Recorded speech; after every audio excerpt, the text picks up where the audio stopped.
Well, I'm still salty about our national championship loss in the last episode to Bama. Originally, I didn't think we were ready, but after that Clemson win, I allowed myself to get excited. I thought we could hang, and for a while we did, but ultimately Nick Saban and the boys proved to be too tough. Welcome back to our NCAA 14 college football revamped Dynasty with the Marshall Thundering Herd. Look, we accomplished so many great things this year. It's a season to be proud of, but I will probably remember this season as a what if. What if Grant Wells doesn't get hurt in the title game? Maybe we're able to hang. Maybe we're able to make it close and take it to OT. We will never know. It's going to break my heart. Okay, here's the plan for today's episode. First, season recap. I want to walk you guys through the schedule. We'll look at some player and team stats, take a look at some of the individual awards, just kind of put into context everything that happened this year. Number 2, slider feedback. We're playing on Heisman, but I want to get some ideas from you guys on where you think we need to make some changes, what's worked for you in your dynasty, and based on watching all of these episodes, where you think there are holes in the gameplay. Third, I want to talk Dynasty Tools. Specifically, I want to show you some screenshots of the Dynasty Tool and the Utility Tool, and I'm really excited for the off-season tool, which I'll dig into much more as we go along.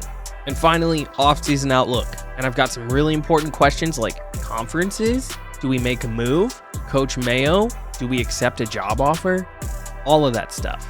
With that in mind, let's take a look at the year that was for the Marshall Thundering Herd. And here we go, taking a look at the team schedule. We started the year off, huge win against NC State, 27-7. This was one of our favorite games of the season so far. The Marshall D came out making a statement. We held them to 0% on third down conversions, if you guys remember. That was insane. Then week 2, we just absolutely dominated OU in the Battle of the Bell. Looks like they finished the year 7-6. Good for OU. Probably made it to a bowl game. And then in week 4, we went on the road to Michigan State in what was probably my favorite game up to that point of any game in the Dynasty. 32-31 was the final. Remember, that was the Kevin Hayes walk-off game winner as time expired. He was player of the game as he nailed 4 field goals on the day. Both teams played awesome. It was pretty evenly matched. They threw the ball a little bit all over us, and we struggled. Only 2 of 6 on third downs, but we made it happen, and it was one of those games where the last team to have the ball is going to win, and Marshall was able to pull it out. Then it was time for Conference USA play in week 6. We started at UTEP, 55-0, a bit of a snoozer, at home, 42-16, in another dominant performance against UTSA. And then what I thought was going to be a really, really tough game. Week 8, we're on the road in the SEC at Auburn, and we go in there and from the word go, jump out to a 24-3 lead at halftime and end up winning this one 38-3 going away. 368 yards of total offense to just 238 for Auburn. We were 75% on third downs, held them to just 18%, 2 of 11. But I thought this was a really, really great performance by our team on the road in a hostile environment. Definitely one of my favorite statement wins of the year.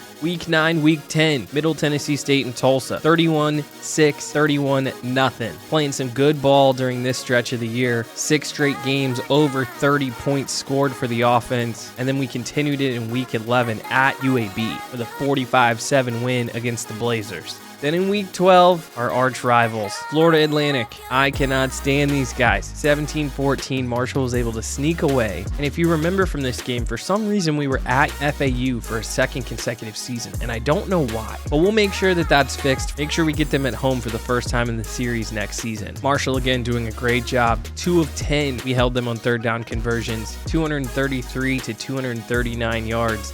12-10 in total first downs. It really just came down to who could get stops on third down. And Marshall's D at this point in the season, we were playing just such good third down defense and forcing teams to punt so often. But we held time of possession and we were able to get this one done. Week 13, a closer than we thought game, if you remember this, against FIU. 31-28 against 2-10 FIU. This game was absolutely terrifying. If you remember, we are inside the college football playoff top 4, and Linham catches that 64-yard touchdown pass with 45 seconds to go in the fourth quarter to take the lead.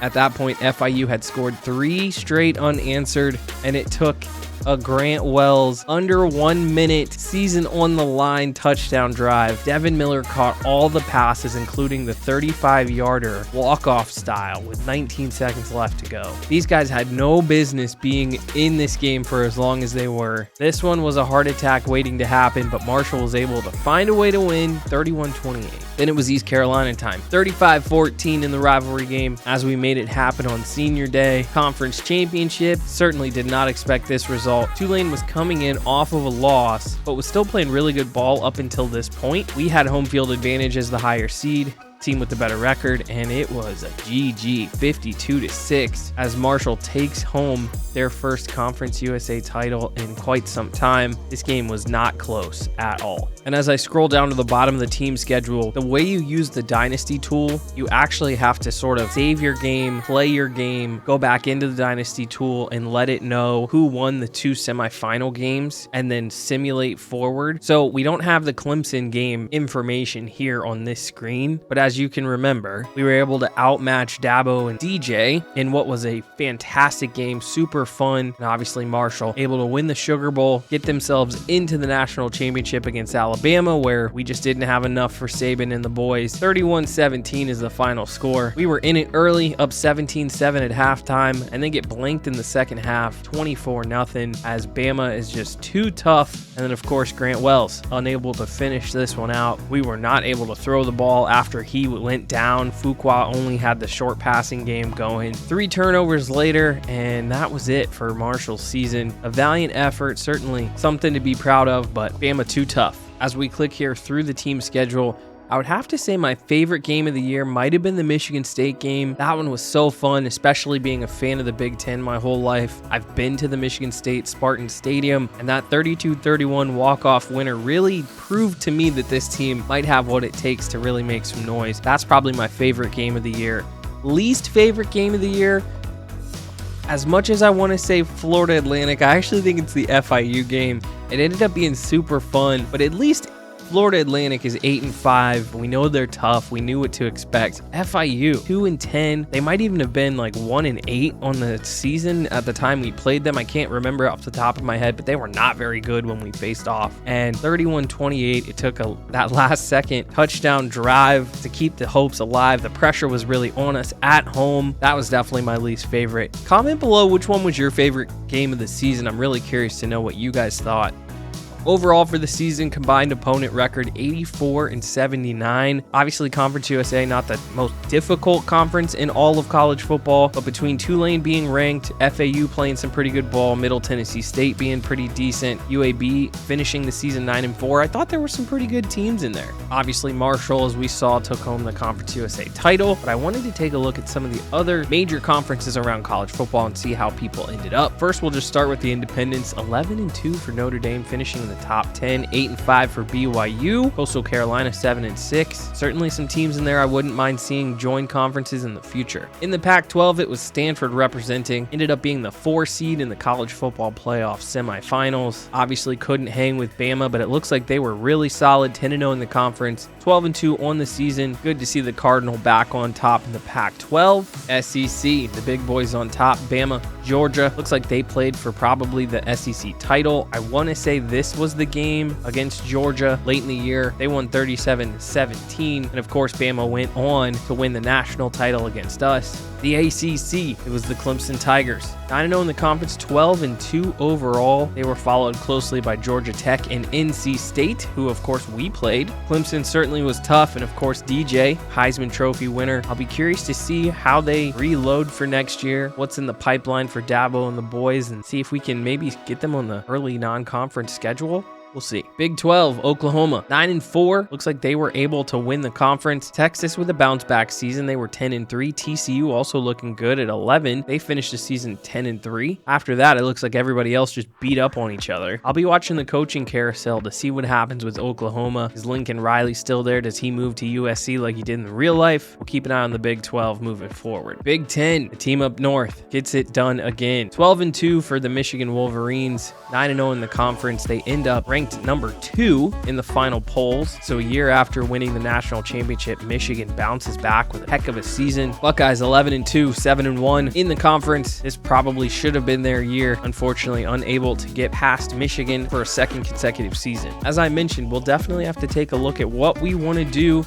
with our conference setup in the offseason. For now, that's a great recap of the conference championship winners. I want to quickly walk through the positions, give you my thoughts on each player and their production. We'll start here in the quarterback room. Grant Wells, almost 2,800 yards, 34 touchdowns, 11 interceptions, averaged 186, which is low. I'm trying to keep in mind that we don't play a full 15-minute quarters. He's probably somewhere in the 250 yards per game if we added a few more minutes. 64% completion percentage.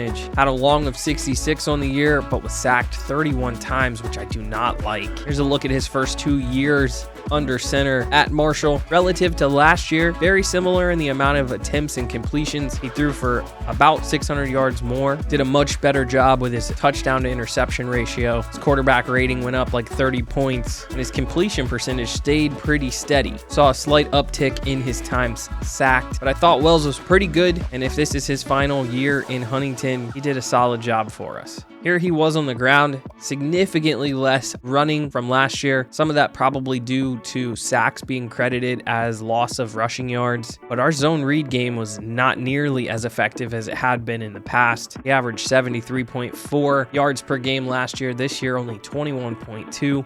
and only 5 rushing touchdowns. Weirdly enough, only 1 rushed longer than 20 yards. So we didn't see Grant Wells use his legs nearly as much as we did in 2013. Certainly a part of our game that I think was lacking on the offensive side. The other quarterback, true freshman James Fuqua, came in during some garbage time and then, as you know, started to have to play real games and in some real moments down the stretch as Grant Wells got injured in some key moments. He's going to finish his true freshman season with 282 yards passing, 5 touchdowns, 2 interceptions, 54.5% completion percentage, and only a long of 24. Certainly some stuff we're going to want to clean up if James Fuqua is to take over in year 2 at QB1. I think we certainly saw some potential from him, especially with some anticipatory throws. Rushing, he was pretty solid on the ground, 151 yards rushing in limited attempts, only 22, so averaging about 6.9. He got 1 touchdown rush, but had 3 rushes of more than 20, including that long 69-yarder. I think he gives us a little bit more: 88 speed, 80 acceleration, 78 agility, throw power, throw accuracy, still leaving a little bit to be desired. But all in all, this is a really solid skill set for a true freshman quarterback to come in and work from. Ground game, Sheen Ali led us with 1,500 yards, averaging 5.9 per rush and 15 total touchdowns. Averaged just over the century mark, 102 yards per game on the ground. The redshirt sophomore up to an 89 overall, and you can't be more balanced than that. Mid to upper 80s in literally everything but trucking. He's the all-around package. Let's take a look at his season compared to last year. About 500 more rushing yards. We gave him more attempts, as we joked about many times throughout the year last year. I hear you guys in the comments, get Ali the ball. I think we certainly did a much better job in year 2 of that. He averaged about 20 more yards per game because of it. Rushing touchdowns went down. I think we threw for about 14 more passing touchdowns, so a couple red zone plays might have gone into the end zone through the air versus on the ground. But in every other category, whether it be longest rush, yards after first hit, broken tackles, rushes of 20 or more, he was much, much better. And he only has 1 career fumble, so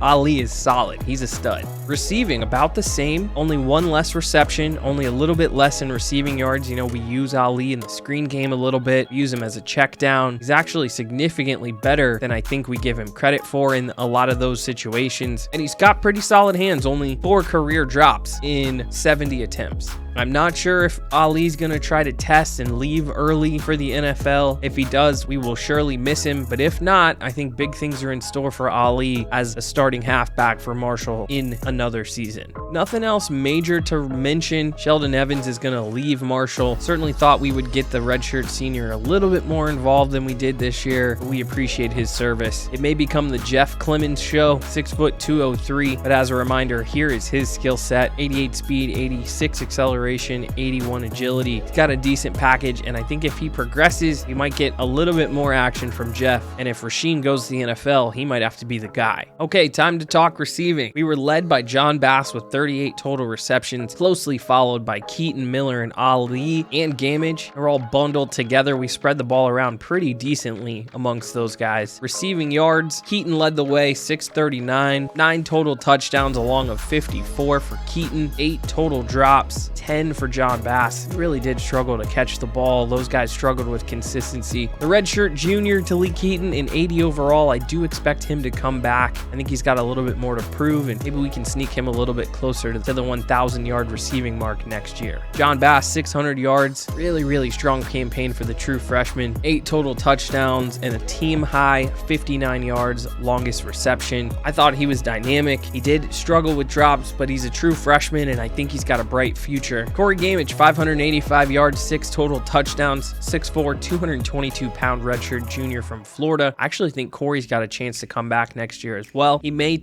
flirt with the NFL, but I'd like to see him come back and be a focal point of the offense. Unfortunately, we are going to lose our boy Devin Miller, 6'3", 225 from New Jersey. The redshirt senior, 564 yards, 7 total touchdowns. He was super reliable, really fun to play with, only 3 drops on the year. You could make a case we should have gotten him the ball a lot more, especially down the stretch, but as we got against teams that had faster linebackers, we struggled to find Miller open. His production dipped way down because of it. Caleb McMillan, 331 yards, 3 touchdowns. Certainly more the forgotten man in the rotation, but at 6'3", 215, he's got great size still. I think he's got a lot to offer if he comes back, redshirt junior. That about wraps up receiving. I think we've got a lot of solid pieces coming back. Certainly got to clean up the drops. All in all, I thought it was a decent group, and I'm really surprised by how balanced it was. We really did a great job throwing it to those top 5 guys, all clustered there, plus or minus, 6 receptions in terms of who was in the lead. Talking offensive line, James McGee, left guard, only 73 overall. He led us in pancakes, 6'3", 281, certainly undersized, especially when I think about Clemson and Alabama's front 7. No wonder we struggled to pass protect all year.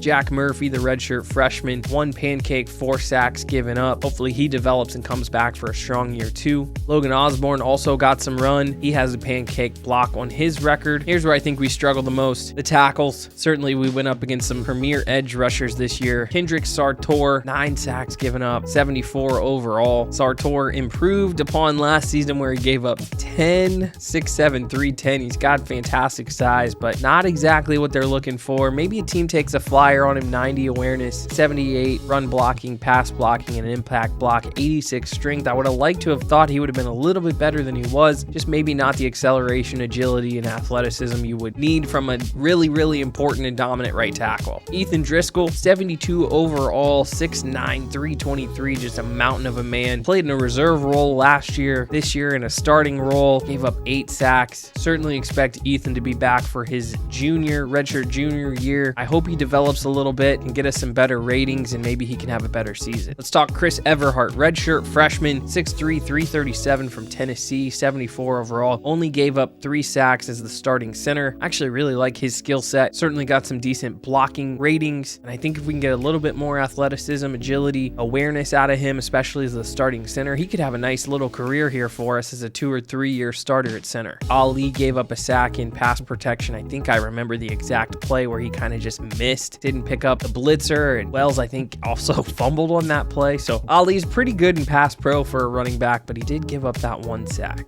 Let's talk defense. Eli Neal, the true junior. Gotta imagine he's off to the league, leading us with 86 tackles, 84 of them solo. Just an absolute stud, 99 awareness, great athleticism. You'd be shocked to see that his tackle rating is a little bit on the low side, his block shedding as well. He's just really good. He's a gamer. So at 84 overall, after leading us back-to-back seasons with tackles, 85 last year, 84 this year, his tackles for loss dipped down a little bit. He also was 1 fewer on sacks, but I thought he was just every bit the playmaker that he was last year. As you see there, he was the Nagurski winner in 2013. But I don't know, you guys tell me. I don't think we missed a step at all with Neal this year. I thought he was every bit the player and leader that we needed him to be, as other people stepped up around him on the defensive side. Abraham Beauplan, solid year for the true senior. Unfortunately, Beauplan will be off to the league this upcoming offseason. He ups his tackle total, ups his tackle for loss, has a slight dip in sacks, but I thought he was really good this year. I thought was an even better tackler than he was in year 1, and he was our second best defensive player. 83 overall, 85 in acceleration, again 99 awareness. A little bit higher tackle rating. Beauplan was the perfect complement to Eli Neal. Those guys were rangy. They made plays all over the field, and I thought Beauplan played faster than that 73 speed for sure. Third on the team in tackles, Josh Hardiman, redshirt freshman in his first year starting. I thought he was really solid. He's got some really good skills that we can build off of for year 2 and 3, and he's certainly quicker than he is fast. Decent coverage skills. I'd like to see him up the tackle statistic, but I thought he played better than a 70 tackler. 66 tackles, 15 tackles for loss, 4 assisted tackles, a quarterback sack, 3 INTs, and 2 deflections. I'm expecting big things from him next year.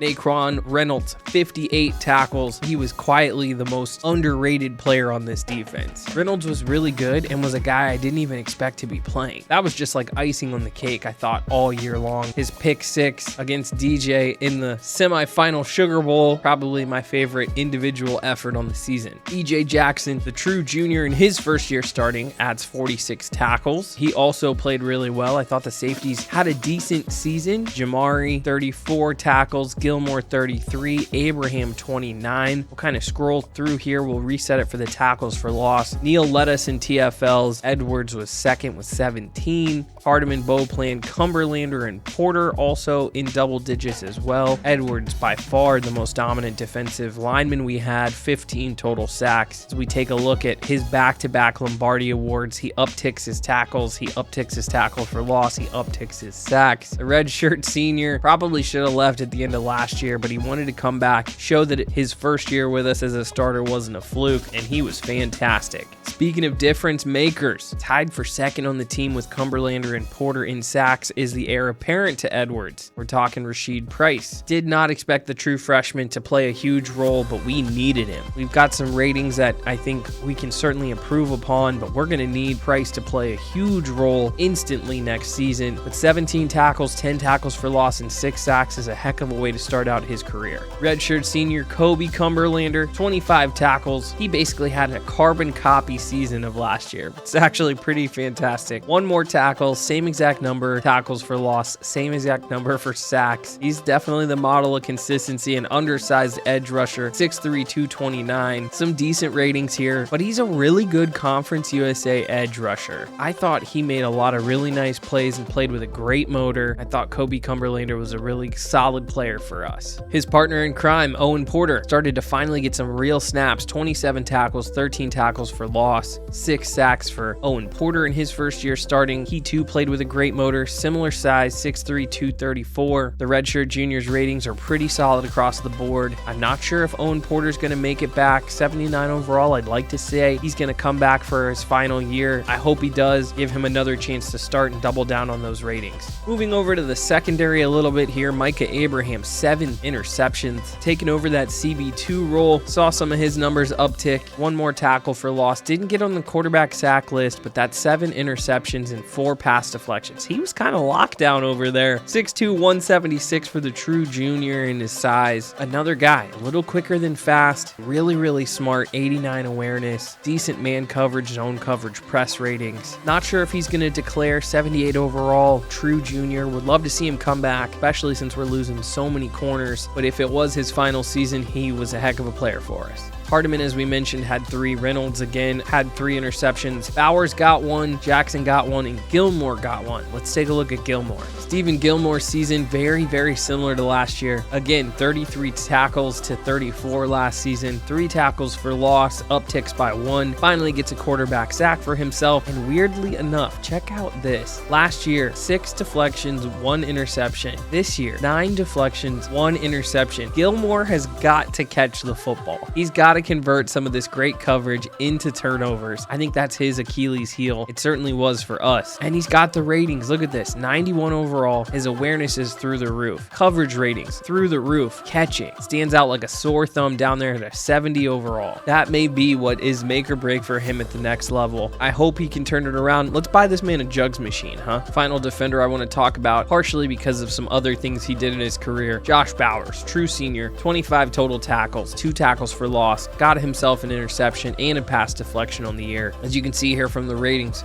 an absolute athlete, but his coverage skills leave a lot to be desired, including the play recognition. So he didn't see a ton of time. He was really our CB4 all season, but obviously you actually want him because he's a returner, as he was the Jet returner of the year. 1,000 total kick return yards on 32 returns, 33 yards per return, got himself a touchdown. Certainly enjoyed Josh Bowers in the kick return game, and he was pretty solid in punts too. Another 1,000 yards, averaged 17 per punt return, and scored twice in the punt return game. I mean, not much more you can ask for from Josh Bowers, who leaves Marshall as one of the best returners in the history of the program. As we wrap up the stats, can't forget about the specialists. Kevin Hayes, perfect. 22 of 22 on field goals, long of 53, had none of them blocked, and was perfect on his extra points, 100%. Kevin won the Groza in year one, 79 overall. He's got 84 kick power and 75 accuracy. He certainly kicks a little bit better than that, and I think there's a case to be made to tinker with the sliders, which we'll get to here very soon. Hayes was certainly pretty fun to play with and was super clutch. I don't think there's a clutch rating in here for the kickers. That man drilled some big ones in pressure moments. Moving away from the players, let's take a quick look at some of the team season stats. Marshall leading everybody, closely followed by Tulane in total yards, finished a close second in passing yards, which is surprising because I do not think we threw the ball very well with Grant Wells, but we finished just 7 or 8 yards behind the top spot in Conference USA. On the ground, where I thought we were significantly better, we only finished 5th behind the likes of UAB, Rice, and Southern Miss, but we were significantly better in points per game. Threw the most passing touchdowns at 39, 4th most rushing touchdowns at 23, and another interesting stat, ended up 5th or 6th in total sacks allowed. I felt like we gave up a ton of sacks this year, but we were about middle of the pack of the conference. Defensively, gave up the fewest yards allowed of anybody in the conference, which I'm not surprised at all. 4th best in passing yards allowed, far and away the best team in the rushing defense department, 400 yards better than UAB, dominant in terms of points allowed, and we led everybody in total sacks. 2nd worst at forcing fumbles and recovering them, but 3rd best at intercepting the football. This is something I wish we could fix. We were the best team in all of Conference USA in penalties, but obviously because we don't sim our games, we don't get anywhere near anybody else in the conference, and I'm sure it mirrors the same in the NCAA. Partially due to the games being shorter, partially due to I can't do much to change the sliders and create more penalties against. Just a few quick NCAA individual stat leaders. Grant Wells finishes top 10 in quarterback rating, also finishes right around 10th in completion percentage, and as we mentioned, didn't blow anybody away with the yards per game, but I bet we could have thrown a little more if we had more time. On the ground, Rasheen Ali just outside the top 10 in rushing yards. Cameron Carroll of Tulane led the country in total yards on the ground. Ali does lead the NCAA in yards after contact and in rushes of 20 yards or more. We didn't have any interesting leaders as it relates to offensive line or receiving, but we did end up with the top sack man in all of NCAA football, Jamari Edwards, with 15, as well as Micah Abraham led all of college football with 7 interceptions. Here's a quick look at all NCAA first team. Clemson,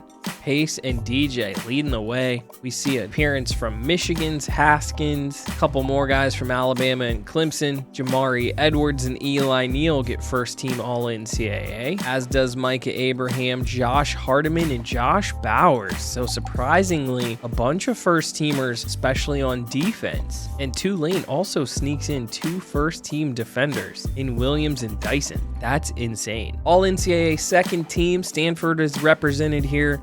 Little more love for Clemson and Bama. Tulane gets another defender. A couple guys from Miami. A Buckeye is in there. And then down here at the bottom, we get a Nakron Reynolds and Kevin Hayes, all NCAA second team. That's really awesome for Reynolds. I thought he was woefully underrated for us, but good to see he goes out with some second team all NCAA love. All NCAA freshman team, no surprise, John Bass. He sneaks in there at wide receiver too. And we also see Rasheed Price. He gets in there for defensive tackle. And then Hardiman and Hayes also get in on the all NCAA freshman team. Conference USA first team, finally we see some of our guys get some love. Wells and Ali, first teamers for Conference USA. Sartor also gets it. Lots of love for Tulane as well. The entire Marshall defensive line, it feels like, gets in there as Price, Porter, Edwards get first team, all conference. Neal and Beauplan flanked by Williams at linebacker. Abraham in there with Hardiman and Hayes, and Ciucci, the punter, also gets first team love, as well as Josh Bowers. Second team, Michael Pratt, he's the QB. Devin Miller gets some love on the second team. James McGee does as well. Dalton Tucker, reserve tackle, somehow gets in there. Kobe Cumberlander represents on the second team for the D-line. Stephen Gilmore gets in there at corner. Reynolds gets in there at safety. That's going to do it for our All-American and All-Conference award winners. Now I want to transition into some game sliders, take a look at some of our game rules. Okay, here we are. Inside of the gameplay options, Heisman settings for this. Injuries and fatigue are on. Quarter length 8 minutes. Let me know in the comments if you think 8 minutes is too long, too short. Obviously, I feel like we could get a few more throws in, a few more possessions if we extended the time, but I also don't want to make the episodes too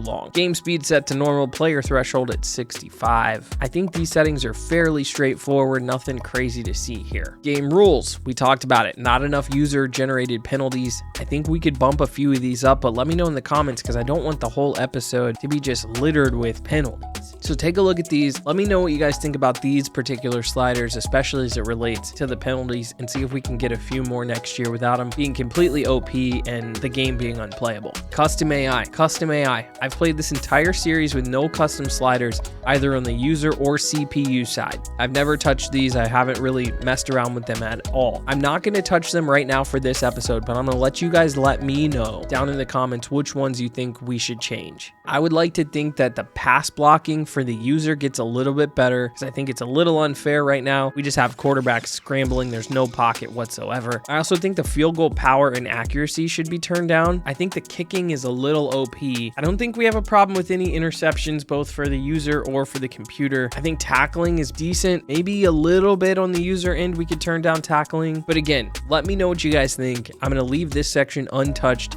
until I get some feedback from you guys. Quickly, I want to show you guys the Dynasty and utility tools that I've found on the College Football Revamped Discord. This first one, the utility tool, is what I use to set up the college football playoff. They have a section for setting up the college football playoffs, and we have a 4-team and 8-team playoff option. So in future years, if you guys think it would be cool to have additional teams in the playoff, certainly let me know. There's a couple steps. You set up the bracket, you play your semis, you save the game, you load the game into here, you go to step 2. You play your national championship game, you save the game, you finalize the playoff, you go to step 3. So that's kind of how we worked it out, but what it ended up doing is we don't get a chance to look back at the Clemson game. We don't get a chance to see that Alabama versus Stanford game in the semi. But at the end of the day, we end up getting the matchups that we want, and I think it's still a pretty cool tool. Inside of here, you can also do custom logos as well as a poll editor. The poll editor is super cool. I haven't messed with it a ton, but as I understand it, we can set it up so that if we get to the start of next season and we feel like the polls aren't quite right, we can actually readjust and manually select who we think should be ranked where so that we can get the rankings and the polls exactly how we want it to be if there's something wrong. So that's the first tool. The second tool I want to show you is the Dynasty tool. I like to think of this as the off-season tool. It gives us the ability to more accurately establish players leaving early for the draft. And I think that added bit of realism is needed because, of course, we all know the logic in NCAA14 for underclassmen declaring for the draft is a little lackluster and unrealistic. Guys like Jamari and Beauplan probably would have already been off to the next level had I known about the tool and been able to use it in the offseason of year 1. So that's the first part. It's going to improve the logic of players leaving. And I'll show you here in my OSU test dynasty. Here's what it looks like, and here's the multiple steps that we can interject and add. So as I mentioned, the first part is that players leaving stage. And it's going to just help with roster turnover, and it's going to more accurately send underclassmen who should be declaring to the draft. The other nice part about this step is it actually says here in the text, it's going to help figure out which players should leave the program, whether that's to enter the draft, graduate, or go to the transfer portal. I've not used this at all. I used an OSU test dynasty to see if I knew how to make it work. I've not used it with Marshall yet, but I'm hoping for a few transfers to come in to help bolster some of the spots on the roster where we know we're going to lose guys. Think about defensive tackle where we know we're losing 4 guys. How cool would it be to get a transfer defensive tackle who can come in and make plays from day 1? So it's exciting to think about who might want to come to Huntington this offseason. Okay, final part. This tool is going to improve the player progression for every team and returning player. No longer do guys just get a +5 boost overall just for being on the team next season. It's going to take things like coach ratings, facilities, and other metrics like stats, factor all that together, and we'll hopefully get what's a much more realistic player progression added to this dynasty. I'm super excited for that because I think that's going to add another level of challenge to this, where we're not just going to assume a bunch of our backup offensive linemen are going to ascend to the next level as we start the next season. Let me know in the comment section if you've ever used these tools and what you think of them.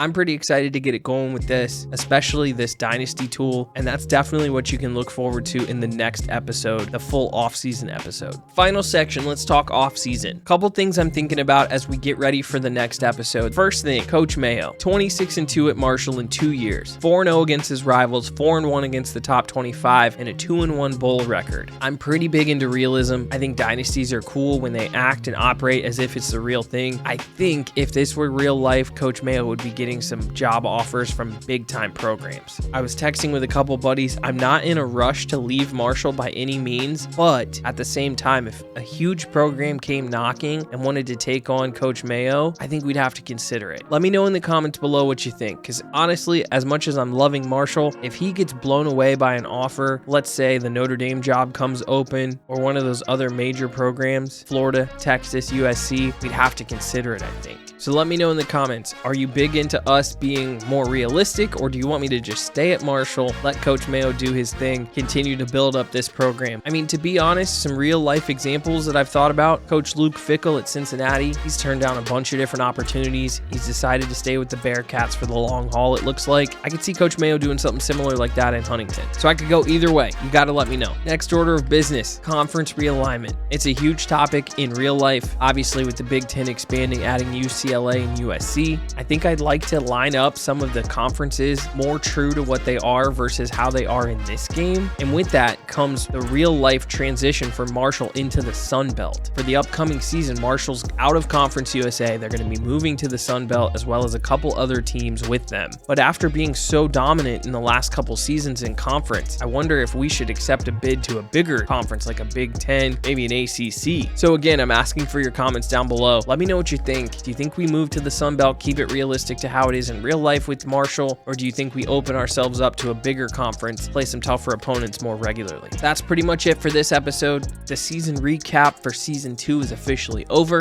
Next episode is going to be the full off-season episode, so be sure to comment below, like I said, in a lot of those different areas. Let me know your feedback. It's my favorite time of the year, the off-season. We'll get a chance to finalize this recruiting class, which has already been a fantastic one. 7 scholarships left in terms of room. That's going to be what we do next time. The full off-season using the Dynasty tools for the first time. I appreciate the love and support. All in all, season 2 was a good one. Thank you guys for supporting and watching. I appreciate you so much. I'll get this off-season episode wrapped up, recorded, and edited as quickly as I can so we can enjoy it and get ready for season 3. Until next time, I love you. Peace.